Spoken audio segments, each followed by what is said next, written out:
tous, j'espère que vous allez bien. Je me présente, mon nom est Luc Vaillancourt. Je suis accompagné aujourd'hui de ma collègue Amy Dauphinet-Fournier. Et tous deux, nous sommes des courtiers immobiliers investis dans votre secteur.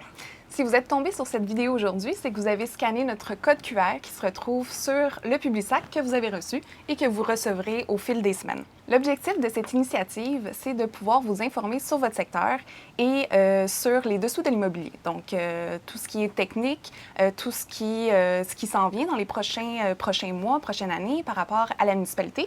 D'ailleurs, Luc, je crois qu'à Rosemère, là, il y a un changement qui s'en vient sous peu. Oui, effectivement, Amy, merci de poser la question. Dernièrement, à Rosemère, on a été informé que le rôle d'évaluation foncière était pour être refait entièrement. Et puis, suite à une recherche d'informations, on m'a indiqué, là, puis on le voit tout le monde, là, on le comprend très bien, là, que la valeur des propriétés était pour exploser, en fait, de façon considérable.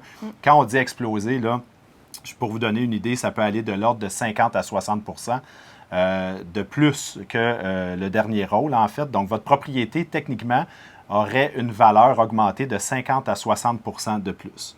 Par contre, il y a des petites nuances à faire là-dedans, c'est qu'il ne faut pas paniquer avec ça. Donc, pas parce qu'il y a une augmentation de 50 à 60 de la valeur de la propriété que le compte de taxes va augmenter de 50 à 60 Et d'ailleurs, je pense que les résidents peuvent contester cette évaluation-là. Oui, effectivement, le droit émis à la contestation, c'est un droit qui est primordial, démocratique, en fait. Puis, par contre, la seule chose, c'est qu'il faut vraiment rentrer dans les délais pour faire ça. Donc, la refonte du rôle sera déposée en janvier 2024, mais d'ici ce temps-là, le conseil municipal, lui, tiendra des assemblées, dans le fond, comme ils font de façon usuelle, et les citoyens auront la chance de s'exprimer dans ces assemblées-là. Et c'est à ce moment-là qu'on connaîtra le facteur multiplicatif qui sera imposé sur nos prochains comptes de taxes. Mais là, les résidents, ils se demandent comment est-ce que je fais pour contester? Est-ce que je dois apporter une autre évaluation, une contre-expertise? Est-ce que qu'est-ce que je dois apporter à la municipalité pour prouver mon point? En fait, quand l'évaluateur agréé aura fait son évaluation de votre propriété, si vous voyez ou si vous avez l'impression que ce n'est pas la bonne évaluation de votre propriété ou que c'est exagéré, sachez que ça aura un impact quand même sur votre compte de taxes parce que le facteur multiplicatif fois le montant de votre évaluation qui aura été donné, mais ça sera comme résultante, ça sera votre compte de taxes.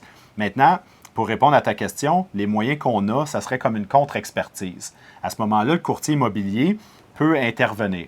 C'est une initiative qui est totalement gratuite. Nous, comme courtier, dans le cadre de notre travail, tu le sais, c'est ce qu'on fait quasiment à tous les jours, là, des évaluations de propriété.